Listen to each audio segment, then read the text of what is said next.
ఈ ఎండాకాలంలో అప్పటికప్పుడు చేసుకునే ఇంట్లో వాటితోటే స్నాక్స్ ఇలా చేసుకోండి. గోధుమ పిండి బొంబాయి రవ్వతో స్నాక్స్ చేసుకుందాము. ఇది 3/4 కప్పు అయితే ఇది సగం కప్పు రవ్వ, బొంబాయి రవ్వ. ఇది పల్లీలు వేయించి కొంచెం బరకగా చేసుకున్నా.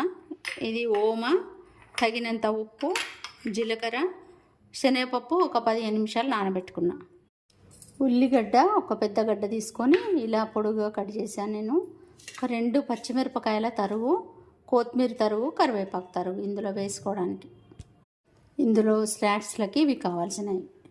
ఉల్లిపాయలు, ఈ తరుగు మొత్తం వేసుకుందాం. ఓమ, జీలకర్ర, ఉప్పు, తగినంత ఉప్పు, శనగపప్పు.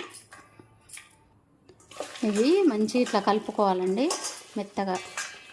ఇవన్నీ పొడి పొడి అన్నీ మంచి కలిసేటట్టు. పల్లి పొడి బరకగా చేసుకున్నది వేసుకుందాం. ఇందులో గోధుమ పిండి, బొంబాయి రవ్వ కలుపుకొని కొంచెం కొంచెం నీళ్ళు పోసుకుంటూ కలుపుదాం. కొంచెం కొంచెం నీళ్ళు పోసుకుంటూ చపాతీ ముద్దలాగా కలుపుకుందాం. ఇలా కలుపుకొని ఒక 15 నిమిషాలు మూత పెట్టి ఉంచుతాం. మూత పెట్టి ఉంచే ముందు కొంచెం ఆయిల్ ఇట్లా వేసి మూత పెడదాం.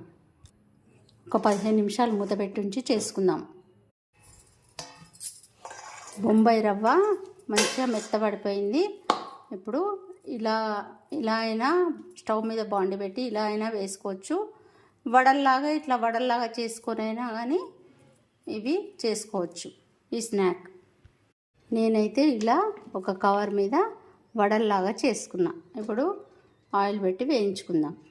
స్టవ్ మీద బాండి పెట్టి తగినంత ఆయిల్ వేసుకొని ఇలా వడలు వేసుకుందాం. మీడియం ఫ్లేమ్లో పెట్టుకొని అన్నీ ఇలాగే కాల్చుకొని తీసుకోవాలి. అన్నీ చాలా బాగుంటాయి ఈ వడలు. వడలు రెడీ అయిపోయినాయండి. మీరు కూడా చేసుకోండి.